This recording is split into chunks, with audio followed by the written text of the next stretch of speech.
everybody, and thank you for joining us for another For Tomorrow webinar. I am joined by Scott Jones, the chaplain at Brother Bryan Mission, downtown Birmingham, Alabama. Scott, Brother Bryan, you guys are helping men who are going through recovery, helping them come on the other side of some sort of substance abuse. You guys, you deal with a lot of different things at Brother Bryan. Tell us a little bit about what you do at Brother Bryan as far as the organization and as the chaplain at Brother Bryan. Well, first and foremost, our desire, we see ourselves as a discipleship program. So we know that the men need a closer relationship with Christ, or else no program's going to ever work. So first and foremost, the men are introduced to Christ, reintroduced to Christ for some of them, and we walk this process with them. And then we are able to address the different things, the needs they have in their life. So it's a 9-month program. The guys are here for 9 months. They live here. We meet all their needs through donors. They give us, we get food, financial help, clothing, all of these things so we can give back to the men. So they have no responsibility other than focusing on their relationship with Christ. That's awesome. And I've been privileged enough to have a firsthand experience to see what you guys do down there and to know some of the men personally that I've met who've come through the program. And Scott, it's amazing to see that these guys come through the program and stick with it and follow through, and they come out healthy on the other side. And many of these people now are living, they're independent. And obviously I know substance use is always knocking at the door. Anyone who struggled with it, but man, they've done so well, and now they're working jobs, they're contributing to society and living healthy lives. It's just amazing what you guys do. And I think what's really incredible, Scott, not only are you serving these men and helping these men to be able to overcome these substance issues, but personally in your own life, you know this really well. You've walked through some of these things yourself. And now are helping others. Tell us a little bit about that. I probably started drinking when I was about 6 years old, really acquired a taste for it when I was 9, and then started partying when I was 13. And wow. So this went on into my 20s when I went to work intoxicated one morning and I hurt my back. And so that led to prescription pain pills, which I got addicted to that. And then God was able to set me free when I was 25 from that. So from 25 to 49, I've been free of narcotics and alcohol. So it's incredible. It's incredible. And not only are you helping people from the knowledge of substance use and tactics and things that I hope you'll share with us a little bit to help empower us to know what to do and how to help people, but you're coming through personal experience. Right. So I think it's incredible that you've been able to overcome. And you mentioned using some of those substances that were helping you with pain and pain management, and it became abuse. In 2017, nearly 48,000 people died of opioid use across our country. And of course, this month we're focusing on those who have lost for overdose. And so we're just trying to equip ourselves on how to better help people and see the warning signs. So I would love for you to kind of, if you could just speak to that, Scott, tell us what are some warning signs that we can look for in people's activity, their decision making, their thinking, their speech. Right. What is it that we can look for to know that maybe someone's struggling? Right. Well, it's going to be a little bit different with everyone, but some of the things would be agitation level goes up. They're quickly agitated more than usual. Their erratic behavior. Some of their eating habits will change. They'll become reclusive, things like that. Because as we get deeper into the substance abuse, shame starts to come in and weigh on us, and then we want to be away from anyone that would know that. And so, if they start isolating themselves, not really opening up, talking, those are times where you need to step forward and start asking questions. Sure. So if someone is noticing that sort of behavior in a loved one or a friend, the erratic behavior, the depression levels, the change in personality, all these things that you're talking about, what's the best thing for us to do? If I have a loved one or a friend that I notice those signs, how do I approach that person? Do you find that there's a better way to do that? I mean, what's the best way to approach them to see if they need help? Well, and like you said, approaching it is the most important thing. Let's put it on the table. Let's talk about it. I see something going on with you, Brandon. We need to talk about this. That needs to Sure. be your first step to let you know that I'm worried about you and that I'm seeing something that's not normal. And then you can continue the conversation with them as far as seeking professional help, which I would always encourage. Don't try to do this on your own, because there's people that's been doing this for years that knows how to do it. I Sure. would always try to talk them towards seeking professional help. So, what would you say? Because Scott, I know that oftentimes hearing from families dealing with those who have struggles, oftentimes it's not received very well. When that confrontation comes, or that offer for help, how do you navigate that with that person when there's pushback? Maybe they're just not ready. I mean, I'm sure there was a period of you walking through some of this yourself. You just weren't ready for it. You weren't ready for someone to help you or face it. What do we do with somebody who's in that mind frame? That's a really difficult place to be, because you don't want to continue enabling the situation. And there are times, and I guess tough love is a phrase that I don't like to hear, but there's no other way to say it. Sometimes you have to isolate from them, push them away, Wow. let them figure it out on their own.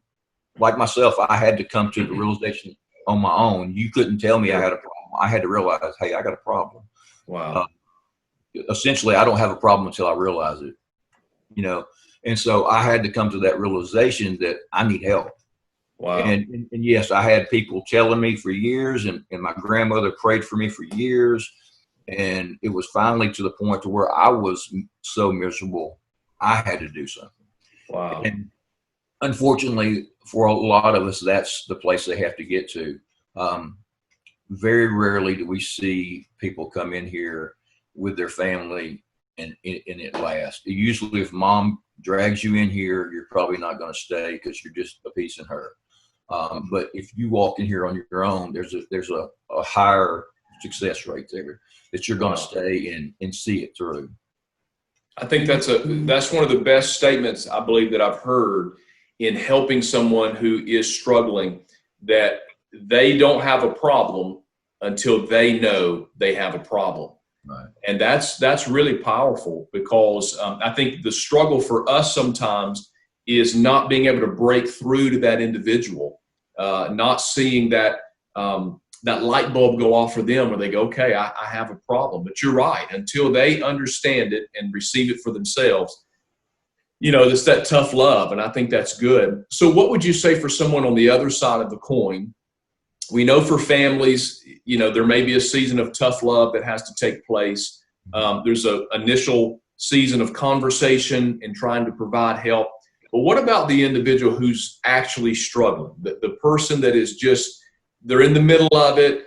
Maybe they're on the brink of beginning to acknowledge that they have a substance abuse issue, opioids or whatever it may be. What's your advice to that person to help them overcome and be healthy? I would say you need to find someone to talk with, preferably someone that's been through what you're going through now. I always refer to it as someone that speaks your language. Like I was an alcoholic. I really don't understand heroin, stuff like that. I don't understand crack cocaine, but I can talk with an alcoholic. So find someone that understands your pain and your struggles and what you're going through, and let them walk through this with you. And allow them to bring you to a place like Brother Bryan. There's plenty of places in Birmingham that are here, willing and able to help you. That's awesome. So with that being said, just being able to connect and to have someone to talk to. So you're saying that you think from the beginning, sort of foundational in overcoming, that community is really key. It's about. Absolutely. We see that throughout Scripture, right? Even when Christ sent out the disciples, he sent them out in twos. They didn't do anything alone. And so we're not created to be alone. Even when God created Adam, he saw that this was good, but something was missing. And Yeah. he needed fellowship. And so we see that from the foundation that we're not meant to walk through this life alone. We need help. We need people, whether we think we do or not. We need people in our life. We need people calling us on our mess. You can't do that. You shouldn't do that. We need that. Yeah. I need that.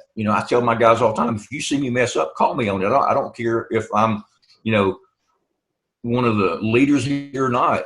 I need you there to help me. And so once we acknowledge that in our life, we're able to take that next step to actually do something with it. That's great. So you're on the front lines, Scott. You do this every day. I know that you experience a lot of heartbreak when you see people not finish the process. Lots of celebration when you see someone make it to the end and they're healthy. So you're on the front lines battling this every day. For Tomorrow is the prevention effort for the city of Alabaster. And so we're doing all that we can to help educate and empower families, and with the hope to eradicate substance use altogether. We dream of what we do today is for tomorrow. So give us some tips. You're doing it every day, and we're all a community of people trying to do our best to make a difference in our community. So give us some tips. What can we do for prevention, just in the everyday? What do you think that we can be doing that would be a positive influence on people who are in our schools and in our communities? Well, for one, we have to be careful with prescription medicine. Like I said, I hurt my back. I needed it. I had to have it. It was a necessity, but I abused it. And so about a year and a half ago, I dislocated my elbow. And when they gave me pain medicine, I quickly handed that to my wife. So we have to be responsible with our medicines. We have far more young men come to us from Mountain Brook than we do Inslee or anything like that. So we have to educate our children how easily this happens. We have to keep an eye on them. And it's not just something that you can just think that they're going to make the right choice, because unfortunately, when left alone, most of us make the wrong decision. We need each other. Wow. And so, and now we're seeing a surge of these gas station drugs and things like that cannot be tested for, the Tianas and stuff like that we're praying that the government will take those off the market, because they're even more dangerous than these synthetic drugs are more dangerous than the other drugs, prescription drugs. Sure. And so, we just got to be careful. You need to know what your family's involved in, know what your kids are doing, and spouses, know what your spouse is doing. Like I said, I handed my wife my prescription pills. Yeah.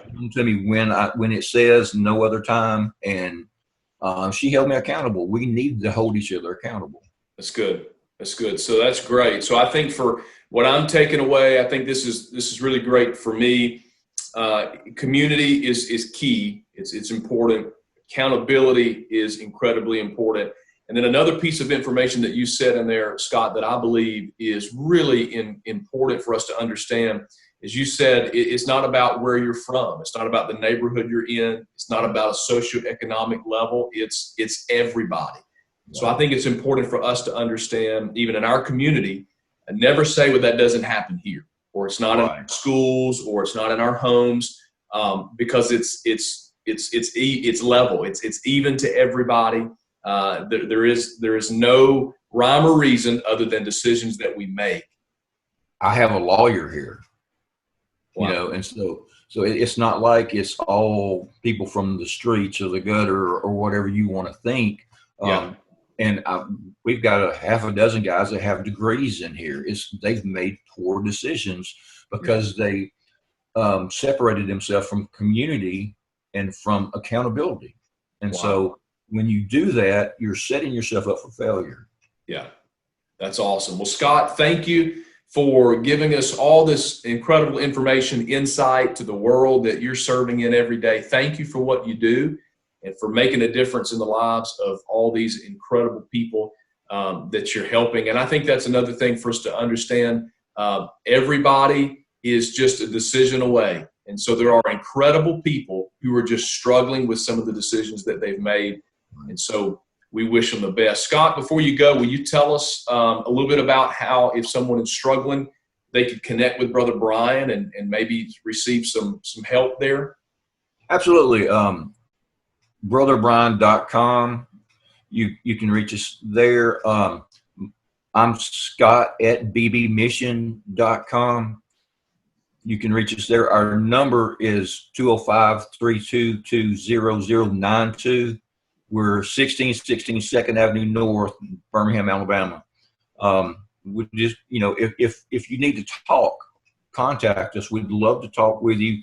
See if we're a fit for you. We might not be. We might be able to. We pointed guys in other directions, and it really doesn't matter where it happens as long as it happens. That's the way we look at it. That's awesome. And so we'd be more than happy to help. I wanted to touch on something with you real quick. This morning on Facebook, my memory was 3 of my guys from the mission getting baptized at our church. And so Wow. that was very encouraging this morning, and it made me smile. And thank you for loving my guys. That's awesome. Well, hey, hope that's an encouragement for somebody who's watching this now, that they think it's far too gone and there's no hope. But look at what a turnaround you're talking about and what you've experienced and what you're living out. So somebody out there that's watching tonight, be encouraged. If you need some support, we would love to hear from you at 4 tomorrow. We can get you in contact with Scott, Brother Bryan Mission, and all the great resources he shared there. So thank you for taking time to join us tonight. We hope this has been beneficial to you and an encouragement for you.